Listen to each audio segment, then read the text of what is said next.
Good morning, class 9. Let's continue today's class. So far in the chapter Laws of Motion, we discuss about universal law of gravitation, and then about its mathematical expression, and then after that we discuss about the term like acceleration due to gravity, gravitational constant, and then after that relationship between capital G and small g, how they are different from each other. So this all we have already discussed. Now today the next topic comes, that is modification of equation of uniformly accelerated motion when the body falls freely or when it is thrown vertically upward. Okay, so that we need to note down here. So when the body falls freely towards the earth, okay, that is free fall, then what happens is that, as we know from equation of uniformly accelerated motion, that is v is equal to what? U plus at. Okay, the second equation is x is equal to ut plus half at square, and the third one is b square is equal to u square plus 2as. Okay, now under free fall, what happens is that this a will substitute by small g, that is acceleration due to gravity, and then s will substitute by the height, that is h. Okay, so these two things we are going to do here. So for freely falling body, v will be equal to what? U plus gt, and again in place of h we will write h. Okay, ut plus half gt square. Okay, then again v square is equal to u square plus 2gh. Okay, and then next, when the body is thrown vertically upward, when the body is thrown vertically upward, okay, that time what happens is that in place of this plus sign we will write minus sign. Okay, so v will be equal to how much? U minus gt. Then again h will be equal to how much? Ut minus half gt square, and then again next v square is equal to how much? U square minus 2gh. Okay, vertically upward.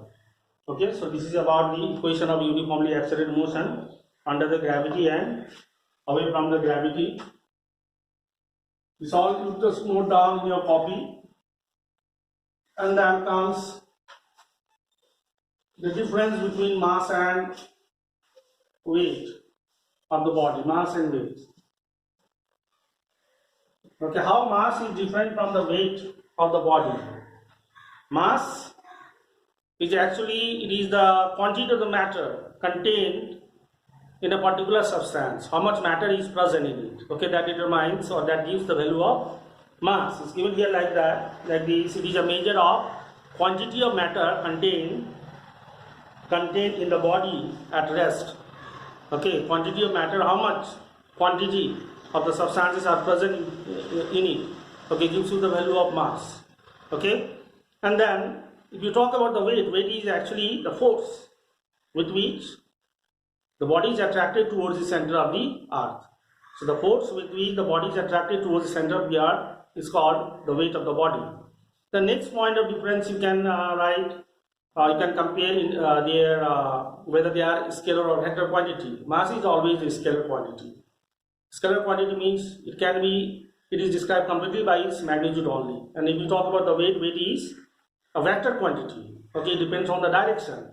When it acts towards the earth, then its value is taken positive, and when it acts away from the earth, okay, in the opposite direction, okay, then what happens? Its value is taken negative. Okay, then again you can compare in terms of their SI unit. The SI unit of weight, first compare the definition, then second, okay, compare whether it is scalar or vector quantity. Vector quantity, as I told you, mass is the scalar quantity and weight is the vector quantity, because in order to describe this one weight, both magnitude as well as direction is required. And then again next, you can compare in terms of their SI unit. The SI unit of mass is kg and the SI unit of weight is Newton. Okay, because it is a force. Okay. Then again next, the instrument used for measuring the mass, the physical balance, the beam balance. Okay. So these are all the instruments which are used to measure the mass. Okay. But in order to measure the weight, we require spring balance. Okay, spring balance. Then again, after that, next comes the mass of the body does not change from place to place. Okay, but the weight of the body changes from place to place. Okay, weight of the body will be more if it is close to the equator. Okay, it always remains same. Actually, what happens is that the weight of the body depends upon the acceleration due to gravity. Okay, so that is why it does not remain the same at all places. It keeps on changing, whereas the mass of body remains the same. Now, after this comes the relationship between mass and weight. Okay, how mass and weight of a body, okay, they are related with each other. Okay, relationship